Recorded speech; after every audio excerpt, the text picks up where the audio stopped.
Hello friends, कैसे हैं आप सभी लोग। आई होप आप सब लोग बिल्कुल ठीक होंगे। चलिए शुरू करते हैं आज की क्लास। आज की क्लास में हम हिंदी के पेडागोजी के कुछ इंपॉर्टेंट क्वेश्चन डिस्कस करने वाले हैं। वैसे तो ये एक इससे पहले क्लास हो चुकी है हिंदी पेडागोजी की। अगर आपने नहीं देखी है तो आप चैनल पर जाके देख सकते हैं। हिंदी पेडागोजी की एक क्लास हो चुकी है, ठीक है। आज की जो क्लास है दूसरी क्लास है, जिसमें हम कुछ पेडागोजी के इम्पॉर्टेंट क्वेश्चन डिस्कस करने वाले हैं। जो कि आप सभी जानते हैं कि जो हिंदी पेडागोजी आता है ये आपका पेपर फर्स्ट और पेपर सेकंड दोनों में आता है। बस थोड़ा सा अंतर ये होता है कि जो पेपर सेकंड होता है उसमें थोड़ी से लेंदी क्वेश्चन होते हैं और पेपर फर्स्ट में थोड़े से इजी क्वेश्चन होते हैं। इतना सा डिफरेंट होता है, बाकी पूछा दोनों पेपर्स में जाता है, ठीक है। तो चैनल पर नए हैं तो चैनल को सब्सक्राइब कर लीजिएगा। देखते हैं आज की क्लास का पहला क्वेश्चन क्या है। पहला क्वेश्चन है कि हिंदी भाषा में रूढ़िगत शिक्षण विधि में, जो हिंदी भाषा होता है उसमें रूढ़िगत शिक्षण विधि में क्या होता है। शिक्षक की भूमिका प्रमुख और छात्रों की भूमिका गौण बन जाती है, ठीक है। दूसरा है कि छात्राओं को विचाराभिव्यक्ति की स्वतंत्रता नहीं मिल पाती है। तीसरा है कि छात्र पाठ में संभाव्यता के अभाव के कारण निष्क्रिय अधिक हो जाते हैं। और डी है उपर्युक्त सभी। तो हिंदी भाषा में जो रूढ़िगत शिक्षण है उस विधि में क्या होता है कि शिक्षक की भूमिका प्रमुख हो जाती है और छात्रों की भूमिका क्या हो जाती है, गौण हो जाती है। इसका पहला ऑप्शन सही है। दूसरा है कि छात्रों को विचाराभिव्यक्ति की स्वतंत्रता नहीं मिल पाती, बिल्कुल नहीं, उसमें जो है मिलती है। तीसरा है कि छात्र पाठ में संभाव्यता के अभाव के कारण निष्क्रिय अधिक हो जाते हैं, जी नहीं, डी ऑप्शन गलत। इसका पहला ही ऑप्शन यहाँ पे सही हो जाएगा, ठीक है। दूसरा क्वेश्चन दिया है कि हिंदी शिक्षण की दृष्टि से निम्न में से कौन सी पद्धति छोटे बालकों के लिए उपयोगी है। हिंदी शिक्षण की दृष्टि से निम्न में से कौन सी पद्धति छोटे बालकों यानी जो प्राइमरी लेवल के बच्चे हैं उनके लिए उपयोगी होती है। पहला ऑप्शन है खेल पद्धति, क्या वो खेल पद्धति है। दूसरा है प्रोजेक्ट पद्धति, तीसरा है डाल्टन पद्धति और चौथा है किंडरगार्टन पद्धति। तो जहाँ पे छोटे बालकों की बात आए, छोटे बच्चों की बात आए, प्राइमरी स्तर की बात आए तो वहाँ पे होगा किंडरगार्टन पद्धति। किंडरगार्टन पद्धति क्या होती है, ये जो है मारिया मॉन्टेसरी की जो है शुरुआत की गई जो है पद्धति होती है। अगर उसके जो है जन्मदाता संस्थापक की बात करें तो मारिया मॉन्टेसरी है, ठीक है।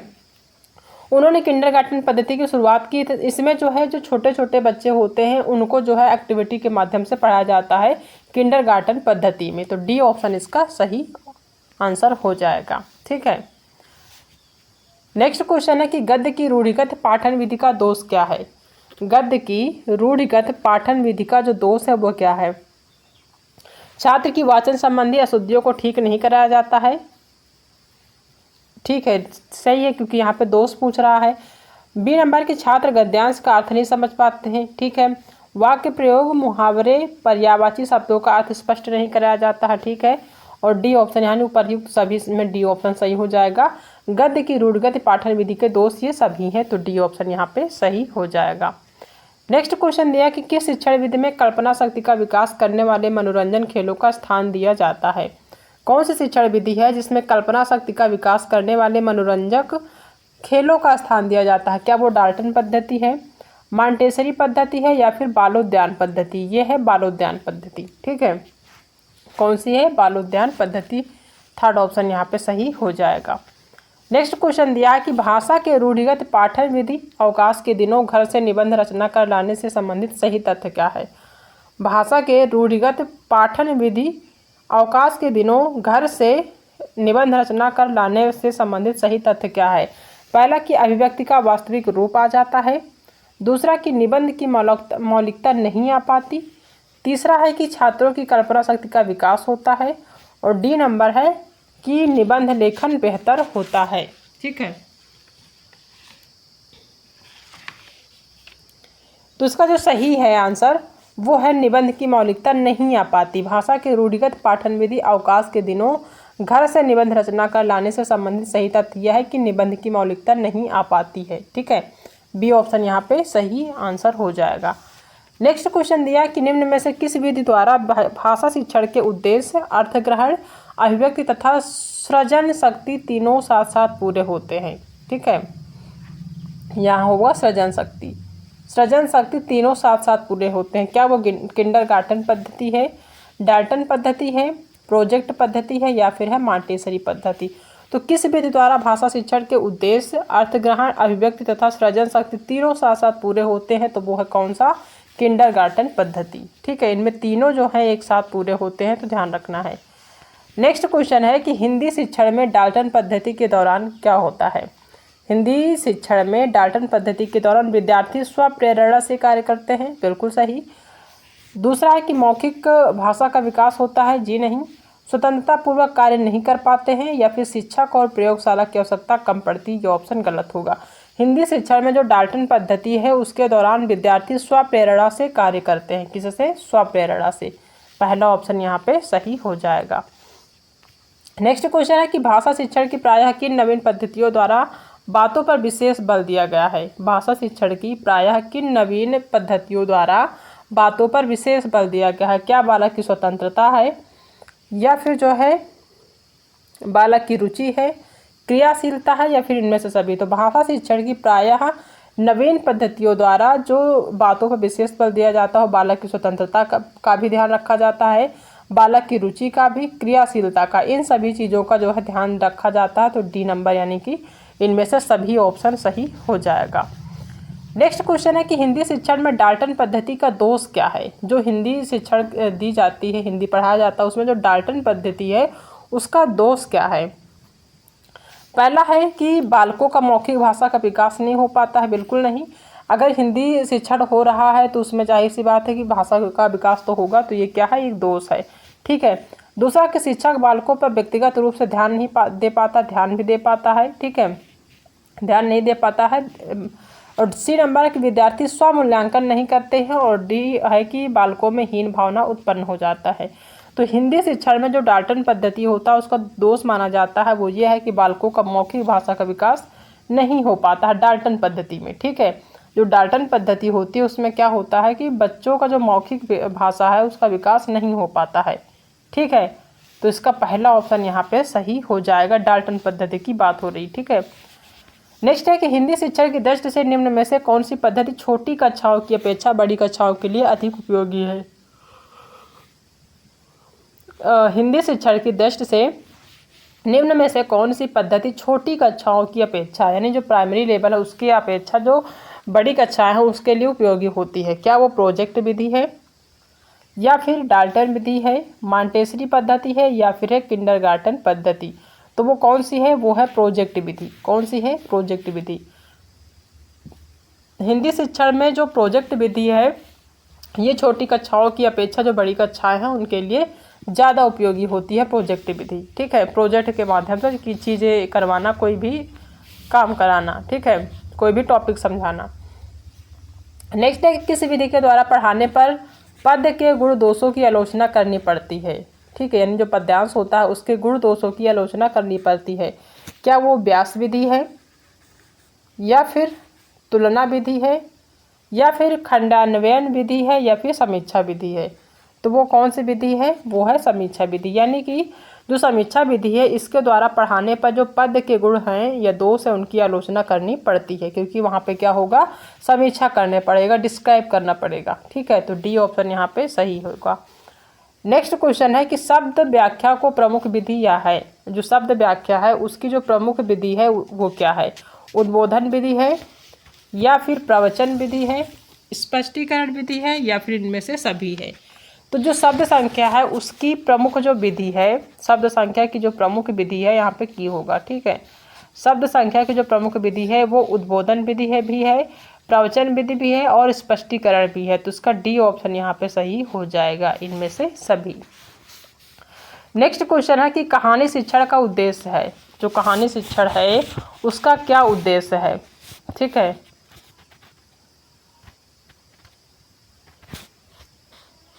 जो कहानी शिक्षण है इसका उद्देश्य क्या है। पहला ऑप्शन है छात्रों की भाषा शैली मुहावरों से अवगत कराना। पहला ऑप्शन है छात्रों की जो भाषा शैली है मुहावरों से अवगत कराना। दूसरा ऑप्शन है कि छात्रों के जीवन के प्रति यथार्थता एवं स्वाभाविकता का ज्ञान कराना। तीसरा है छात्रों में भावात्मक तथा चारित्रिक गुणों का विकास करना या फिर उपर्युक्त सभी। तो जो कहानी शिक्षण उसका उद्देश्य होता है छात्रों की भाषा शैली और मुहावरों से अवगत कराना, ठीक है। छात्रों को जीवन के प्रति यथार्थता एवं स्वाभाविकता का ज्ञान कराना, ये भी ठीक है। छात्रों में भावात्मक तथा चारित्रिक गुणों का विकसित करना, ये भी सही है। तो डी ऑप्शन यहाँ पे सही हो जाएगा, उपर्युक्त सभी। ये जो है कहानी शिक्षण का उद्देश्य है। नेक्स्ट क्वेश्चन है कि वर्णमाला पढ़ना और वर्णमाला लिखना, ठीक है। वर्णमाला पढ़ना और वर्णमाला लिखना कौन सा कार्य पहले कराया जाता है? क्या वर्णमाला पढ़ना होता है या फिर वर्णमाला लिखना होता है? वर्णमाला लिखना और पढ़ना होता है या फिर उपर्युक्त में से कोई नहीं, ठीक है। तो वर्णमाला पढ़ना और लिखना में अगर कार्य की बात करी जाए, सबसे पहले बच्चों को क्या पढ़ा जाता है? तो सबसे पहले पढ़ना बताया जाता है, वर्णमाला पढ़ना बताया जाता है, उसके बाद लिखने के लिए बोला जाता है, ठीक है। अगर एक क्रमबद्ध तरीका कहें कि बच्चों को पढ़ाने के लिए सबसे पहले वर्णमाला पढ़ाने के लिए बोला जाता है या लिखने के लिए, तो सबसे पहले पढ़ने के लिए बोला जाता है या पढ़ाया जाता है, ठीक है। नेक्स्ट क्वेश्चन है कि व्याकरण की किस विधि में व्याकरणिक पक्ष पर विशेष बल दिया जाता है? व्याकरण की कौन सी विधि है जिसमें व्यावहारिक पक्ष पर विशेष बल दिया जाता है? क्या वो पाठ्य पुस्तक प्रणाली है या फिर आगमन निगमन प्रणाली है, समवाय प्रणाली है या फिर भाषा संसर्ग प्रणाली है? तो वो कौन सी प्रणाली है? व्याकरण की किस विधि में व्यावहारिक पक्ष पर विशेष बल दिया जाता है? तो अगर व्यावहारिक पक्ष की बात हो तो वो भाषा संसर्ग प्रणाली है जिसमें व्यावहारिक पक्ष पर विशेष बल दिया जाता है। डी ऑप्शन यहाँ पे सही हो जाएगा। नेक्स्ट क्वेश्चन है कि प्राथमिक शिक्षा में हिंदी भाषा की शिक्षा का प्रमुख उद्देश्य क्या है? प्राथमिक शिक्षा में हिंदी भाषा की शिक्षा का जो प्रमुख उद्देश्य है वो क्या है? पठन कौशल विकसित करना होता है या फिर सांस्कृतिक समझ को बढ़ावा देना होता है, लेखन कौशल में सुधार करना होता है या फिर व्याकरण नियमों पर ध्यान केंद्रित करना होता है? तो व्याकरण नियमों पर ध्यान केंद्रित करना तो होता नहीं है, लेखन कौशल में सुधार करना भी नहीं होता है, बल्कि सांस्कृतिक समझ को बढ़ावा देना होता है। प्राथमिक शिक्षा में जो हिंदी भाषा की शिक्षा होती है उसका जो प्रमुख उद्देश्य माना जाता है वो सांस्कृतिक समझ को बढ़ावा देना होता है, ठीक है। तो बी ऑप्शन यहाँ पे सही हो जाएगा।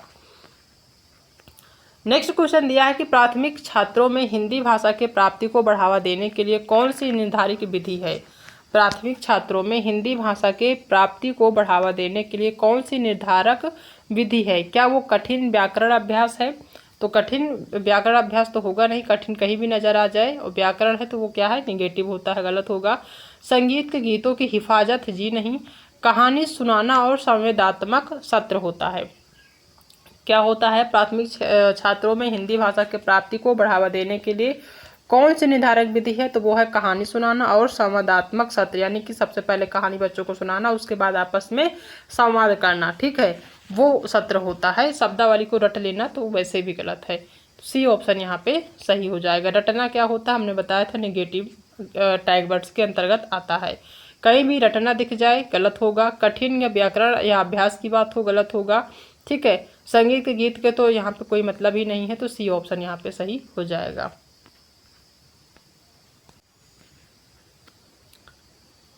नेक्स्ट क्वेश्चन है कि हिंदी भाषा शिक्षा के छात्रों के बोलने कौशल का मूल्यांकन करने के लिए सबसे प्रभावी तरीका कौन सा है? हिंदी भाषा शिक्षा के छात्रों को बोलने के कौशल का मूल्यांकन करने के लिए सबसे जो प्रभावी तरीका, यानी बोलना जो सिखाना है उनके लिए सबसे जो प्रभावी तरीका होता है वो कौन सा होगा? क्या वो लिखित परीक्षण होगा? बिल्कुल नहीं। अगर बोलना सिखाना तो लिखित से कोई मतलब नहीं, वो होगा मौखिक प्रस्तुतियाँ। अगर बच्चों को बोलने का कौशल सिखाना है तो जाहिर सी बात है कि मौखिक प्रस्तुतियाँ ज़्यादा से ज़्यादा करानी होगी। कोई भी एक्टिविटी करा रहे क्लास में तो उसमें बोलने के अवसर ज़्यादा से ज़्यादा देने होंगे, तब बच्चा बोलने का कौशल सीख पाएगा, ठीक है। तो बी ऑप्शन यहाँ पे सही हो जाएगा। बहुविकल्पी परीक्षण या होमवर्क असाइनमेंट कराना, ये सारे ऑप्शन क्या हैं? गलत है। नेक्स्ट क्वेश्चन है कि शिक्षक कैसे हिंदी भाषा पाठों को विभिन्न छात्रों के लिए समृद्ध कर सकता है? शिक्षक कैसे हिंदी भाषा पाठों को विभिन्न छात्रों के लिए समृद्ध कर सकता है? केवल पारंपरिक शिक्षा विधियों का उपयोग करके? केवल पारंपरिक शिक्षा विधियों का उपयोग करके? बिल्कुल नहीं। केवल पारंपरिक शिक्षा से तो काम होगा नहीं, गलत होगा। केवल वैसे भी नेगेटिव है। केवल व्याकरण अभ्यासों पर ध्यान केंद्रित करके? बिल्कुल नहीं। सिर्फ व्याकरण अभ्यास करके कोई काम नहीं होने वाला है। तीसरा कि विभिन्न शिक्षा सामग्री और गतिविधियों को सम्मिलित करके, बिल्कुल सही, जहाँ पे विभिन्न शिक्षा सामग्री हो और एक्टिविटी जहाँ पे गतिविधि नज़र आ जाए आपको सीधे आंसर सही कर देना है, यही ऑप्शन सही हो जाएगा। छात्रों से उनकी मातृभाषा का उपयोग करने से रोके, बिल्कुल नहीं, मातृभाषा को करने से, मातृभाषा का जो है उपयोग करने से रोकना तो वैसे भी बच्चों को नहीं है, ज़्यादा से ज़्यादा अवसर देना है मातृभाषा में बोलने के लिए, तो ये ऑप्शन भी गलत है, यहाँ पे सी ऑप्शन यहाँ पे सही हो जाएगा। नेक्स्ट क्वेश्चन है कि हिंदी भाषा शिक्षा के संदर्भ में बहुभाषी कक्षाओं में शिक्षण करने का महत्व क्या है। हिंदी भाषा शिक्षा के संदर्भ में जो बहुभाषी कक्षा है उसमें शिक्षण करने का महत्व क्या है। इसे बहुभाषी स्थितियों में आवश्यकता नहीं है, बहुभाषी स्थितियों में आवश्यकता नहीं, बिल्कुल नहीं आवश्यकता है। दूसरा कि भाषाई विविधता और सांस्कृतिक समझ को बढ़ावा देता है, बिल्कुल सही। तीसरा कि इससे अन्य भाषाओं की सीख को हानि होती है, जी नहीं। इससे छात्रों के बीच भ्रम होता है, ये भी गलत है, ठीक है। हिंदी भाषा शिक्षा के संदर्भ में जो बहुभाषी कक्षाएं होती हैं उसको शिक्षण करने का जो महत्व है वो ये है कि भाषाई विविधता और सांस्कृतिक समझ को बढ़ावा मिलता है। कहने का मतलब कि अगर क्लास में एक से अधिक भाषाओं को जो है महत्व दिया जा रहा है तो उससे कि जो विभिन्न प्रकार की भाषा वाले बच्चे हैं, यानी कि बहुत सारे ऐसे बच्चे होते हैं जिनको अलग अलग भाषाएं आती हैं, तो उन भाषाई विविधता और सांस्कृतिक समझ को क्या होगा, बढ़ावा मिलेगा, ठीक है। तो बी ऑप्शन यहाँ पे सही हो जाएगा। नेक्स्ट क्वेश्चन दिया कि शिक्षक कैसे हिंदी भाषा के विभिन्न प्रवीणता स्तरों की आवश्यकता को संबोधित कर सकता है। शिक्षक कैसे हिंदी भाषा के विभिन्न प्रवीणता स्तरों की आवश्यकता को संबोधित कर सकता है। पहला, अंतर्दृष्टि को अनदेखा करें और स्तरित गति पर शिक्षा करें, ठीक है। तो बिल्कुल नहीं, अंतर्दृष्टि को अनदेखा करना नहीं है, ये ऑप्शन क्या हो जाएगा, गलत हो जाएगा। व्यक्तिगत समर्थन और विभिन्न शिक्षा विधियां प्रदान करें, जहाँ पे शिक्षा विधियां, विभिन्न शिक्षा विधियों की बात हो या विभिन्न गतिविधियों की बात हो, क्या होगा, वो ऑप्शन हमेशा सही होगा, पॉजिटिव होगा। तीसरा कि छात्रों को केवल, अब यहाँ पर केवल आ गया है, छात्रों को केवल उनकी भाषा क्षमताओं के आधार पर समृद्धि दें, बिल्कुल नहीं, सिर्फ उनकी भाषा के आधार पर भी हम उनको समृद्धि नहीं दे सकते हैं, ये भी गलत है। केवल उच्च प्रवीणता, केवल यहाँ फिर से आ गया है, केवल उच्च प्रवीणता वाले छात्रों की आवश्यकताओं पर ध्यान केंद्रित करें, ये भी ऑप्शन गलत है। जब हम नेगेटिव और पॉजिटिव जब क्लास ले रहे थे, नेगेटिव पॉजिटिव वाली, तो हमने उसमें बताया था कि कुछ ऐसे टैग वर्ड्स होते हैं, उनको देख के ही आप ऑप्शन को सही और काट सकते हैं, ठीक है। जैसे केवल हो गया, ठीक है, या फिर जो है अनदेखा हो गया, कई सारे टैग वर्ड्स हैं, अगर आप क्लास को जाके देखेंगे तो सारी चीज़ें क्लियर हो जाएंगी, उनको देख के ही आप आंसर कर पाएंगे कौन सा आंसर सही है कौन सा गलत है। ज़्यादा माथापच्ची या दिमाग लगाने की जरूरत नहीं पड़ेगी आपको क्वेश्चन में, ठीक है, और उससे आपका समय भी बचेगा। नेक्स्ट क्वेश्चन है कि शिक्षक कैसे हिंदी भाषा लेखन कार्यों में रचनात्मकता को बढ़ावा दे सकता है। एक शिक्षक कैसे हिंदी भाषा लेखन कार्यों में, अगर हिंदी भाषा को लिखने के जो कार्य हैं उसमें रचनात्मकता को बढ़ावा दे सकता है। पहला है कि पूर्व निर्धारित लेखन प्रारूपों का सख्त पालन करके, बिल्कुल नहीं, सख्त का मतलब होता है कि कठोर पालन करके। सख्त क्या है, एक तरह से निगेटिव इसको मान सकते हैं, जैसे कठोर जो होता है, कठोर नियम या कठोर जो सजा या दंड जो भी होते हैं, क्या होते हैं, ये निगेटिव होते हैं, तो इनको देख के आप काट दीजिए। केवल मिल गया आपको। तथ्यात्मक और सीधे साधे लेखन को अनुमति दें, बिल्कुल नहीं। विभिन्न अभिव्यक्तियों और कल्पनात्मक लेखन को प्रोत्साहित कर रहे हैं, प्रोत्साहन हमने क्या बताया था कि ये होता है आपका पॉजिटिव, इसको आप देख के सही काट दें, ठीक है, इसका मतलब ये सही है। तीसरा कि वर्णात्मक भाषा का उपयोग करने की प्रेरणा ना दें, यहाँ पे क्या कह रहा है कि वर्णात्मक भाषा का उपयोग करने की प्रेरणा ना दे, इसका मतलब ये ऑप्शन भी क्या है, निगेटिव है। तो एक ही ऑप्शन आपको पॉजिटिव मिल रहा है, वही ऑप्शन जाहिर सी बात है कि सही होगा, इसमें ज़्यादा दिमाग लगाने की जरूरत नहीं है। नेक्स्ट क्वेश्चन है कि भाषा मूल्यांकन के संदर्भ में हिंदी शिक्षण में सृजनात्मक मूल्यांकन का महत्व क्या है। भाषा मूल्यांकन के संदर्भ में हिंदी शिक्षण में सृजनात्मक मूल्यांकन का महत्व क्या है। पहला कि इससे समग्र भाषा प्रवणता का मूल्यांकन होता है। दूसरा है कि यह विशिष्ट कौशलों पर ध्यान केंद्रित है और सुधार के लिए प्रतिक्रिया प्रदान करता है, बिल्कुल सही, बी ऑप्शन सही है। तीसरा है कि इसमें समग्र मूल्यांकन को पूरी तरह से बदल देता है, जी नहीं। इसमें केवल हफ्ते की क्षमताओं का मूल्यांकन होता है, ये भी क्या हो जाएगा, गलत हो जाएगा, ठीक है। ये क्या होगा, पहला सही हो जाएगा। हमने बताया था कि जो मूल्यांकन होता है ये भी एक निगेटिव होता है, ठीक है। इससे समग्र भाषा की प्रवीणता का मूल्यांकन होता है, ये भी ऑप्शन क्या है, निगेटिव है, तो बी ऑप्शन ही यहाँ पे पॉजिटिव है, यही ऑप्शन सही हो जाएगा। नेक्स्ट क्वेश्चन है कि हिंदी भाषा पाठों में सांस्कृतिक तत्वों को शिक्षण में कैसे शामिल किया जा सकता है। हिंदी भाषा पाठों में सांस्कृतिक तथ्यों को शिक्षण में कैसे शामिल किया जा सकता है। पहला कि समय बचाने के लिए सांस्कृतिक तथ्यों को बाहर रखें, जी नहीं, गलत है। दूसरा कि पाठों में यानी कि जो क्लास में जो पाठ हैं उनके उस पाठों में त्यौहार, परंपराएं और रीतियों को शामिल करें, बिल्कुल सही, ठीक है। तीसरा कि सांस्कृतिक तथ्यों को भाषा से अलग सिखाएं, जी नहीं। डी नंबर है कि केवल, अब केवल दिख गया, आप काट दीजिए, ये ऑप्शन कभी सही हो ही नहीं सकता। तो इसका जो सही है यानी कि जो हिंदी भाषा उसमें अगर पाठ उस हिंदी भाषा में पाठों में सांस्कृतिक तथ्यों को शिक्षण में कैसे शामिल करना है, यानी जो सांस्कृतिक तत्व हैं उनको पढ़ाने में कैसे शामिल करना है, तो उसके लिए जाहिर सी बात है जो पाठ हैं, जो चैप्टर, उसमें त्योहारों को शामिल करें, परंपराओं को शामिल करें, जो रीतियाँ हैं उनको शामिल करेंगे तो बच्चे आसानी से सीख पाएंगे। तो यहाँ पे सही ऑप्शन होगा। और जब आप किसी भी लेसन में, किसी भी चैप्टर में त्योहारों को शामिल करेंगे, जो परंपराएं चली आ रही हैं उनको शामिल करेंगे, जो रीतियाँ चली आ रही हैं समाज में उनको शामिल करेंगे, तो बच्चे के दैनिक जीवन से जुड़ जाएगा, क्योंकि हर बच्चा त्योहारों को मनाता है, हर परंपराओं को जानता है, हर रीतियों को वो समझता है, जानता है, तो ये सारी चीज़ें वो आसानी से, इन सभी चीज़ों से आसानी से वो समझ जाएगा। तो बी ऑप्शन यहाँ पे सही हो जाएगा। नेक्स्ट है कि नाटक शिक्षण के सोपान हैं। जो नाटक शिक्षण है उसके कौन कौन से सोपान हैं ये आपको बताना है, ठीक है। पहला है उद्देश्य निर्धारण। क्या नाटक शिक्षण के सोपान उद्देश्य निर्धारण है? बिल्कुल सही, उद्देश्य निर्धारण होता है, पूर्व ज्ञान भी होता है और प्रस्तावना भी होता है। तो इनमें से सभी इसका डी ऑप्शन यहाँ पे सही हो जाएगा, ठीक है। कौन सा होगा? डी। नाटक शिक्षण के जो सोपान है वो उद्देश्य निर्धारण भी है, पूर्व ज्ञान भी है और प्रस्तावना भी है, ठीक है। तो डी ऑप्शन यहाँ पे सही है। तो ये टोटल हमने 25 क्वेश्चन आज की क्लास में डिस्कस किए हैं हिंदी पेडागोजी के, ठीक है, जो कि आप सभी के दोनों पेपर में पूछा जाता है, आपका पेपर फर्स्ट और पेपर सेकंड दोनों में पूछा जाता है, ठीक है।